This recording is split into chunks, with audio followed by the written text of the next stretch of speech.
Est-ce que moi, en tant que médium, je suis aidée plus que les autres à avoir des informations sur mes vies antérieures ou autres? Est-ce que j'ai pu, par exemple, avoir accès à mes vies antérieures? Eh bien, je vais vous dire que oui, une.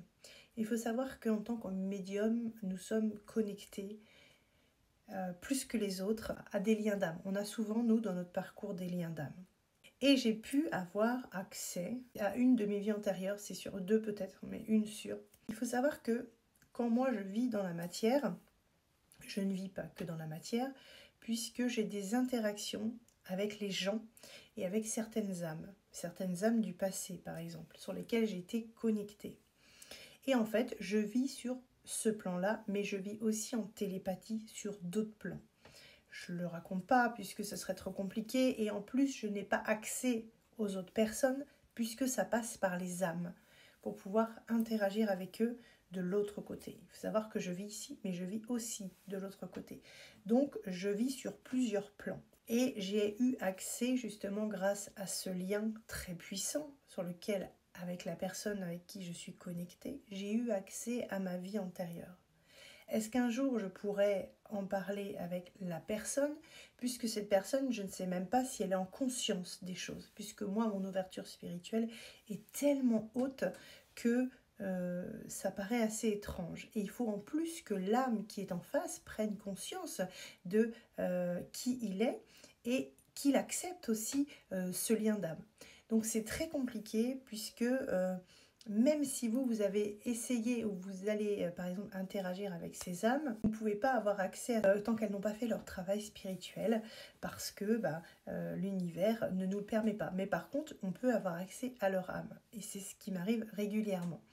Il faut savoir aussi que je vis des trucs un peu de dingue parce qu'il y a des moments, comme les gens, ça m'arrive, bon, ils pensent à moi négativement, positivement. Et en fait, vu que j'ai la clairvoyance, ça m'arrive en fait des fois, donc les gens, la clairvoyance et l'être humain, sur le plan énergétique, puisque là on est dans la matière, mais là où les pensées, tout ce sont créatrices, donc tout est dans l'énergétique. Il faut savoir que s'il y a une personne qui est connectée à moi, par exemple, soit négativement ou positivement, je peux me retrouver dans la pièce où il est et j'observe puisque je peux, et je suis debout, hein, et en fait j'ai le film de ce qui se passe avec la traduction énergétique de ce qu'ils disent. Et ça m'arrive régulièrement. Je ne suis pas endormie, je ne suis pas en sommeil ni en veille, je ne bois pas, je ne fume pas. Je vous taquine, mais c'est vrai.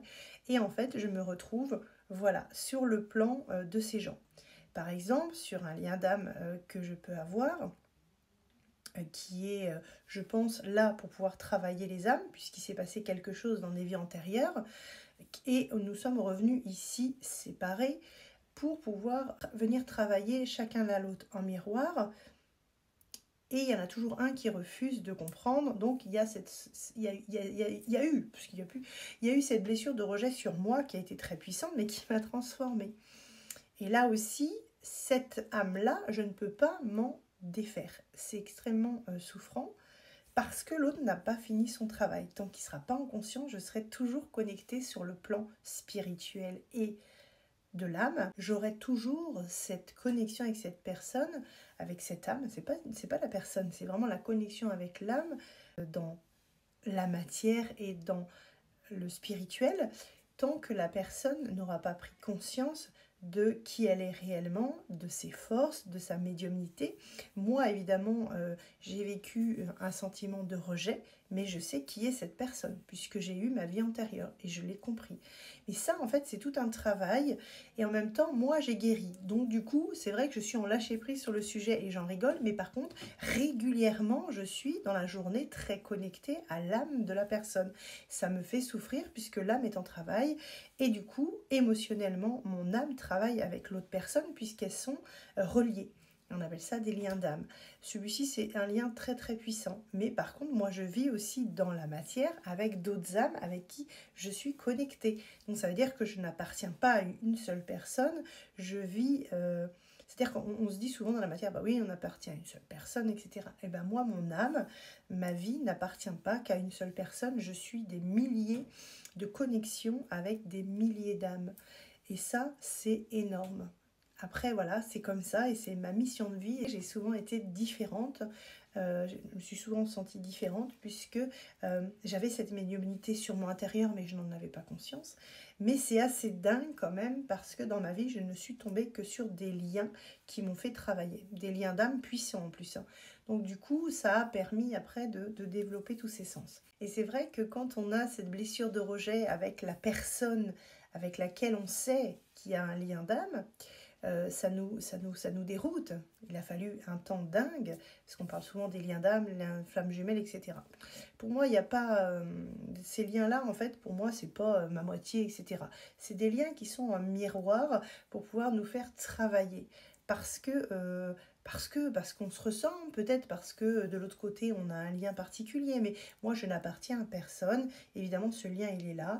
Il est dans la matière, il n'y est pas. C'est comme ça. Mais il a fallu travailler très très longtemps pour pouvoir conscientiser ça et comprendre que, évidemment, on ne peut pas appartenir à qui que ce soit. C'est-à-dire qu'en fait, dans ces liens d'âme-là, on apprend à l'amour de soi, à se respecter déjà.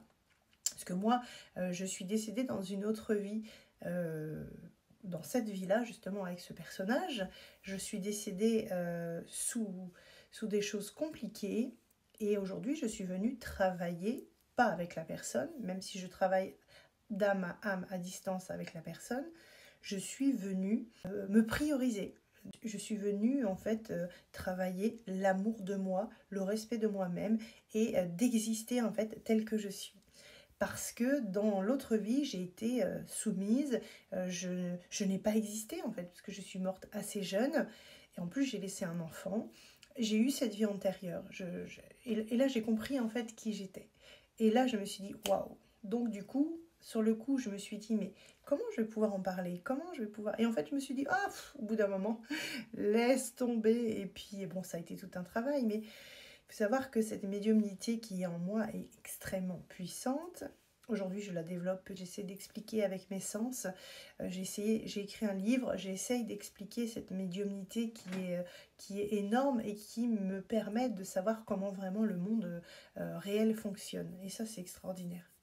Donc les amis, si vous êtes connectés à des petites âmes, si vous avez des peurs, si vous avez des manques, quand vous êtes avec la personne... Et il faut savoir aussi, quand je dis ça, quand on est connecté à la personne et on sait que c'est la personne et qu'on vit un amour fou, il faut savoir que ces amours-là, l'amour amour inconditionnel et le partage qu'on peut avoir avec ces âmes, vont venir aussi ouvrir ces blessures-là, les blessures...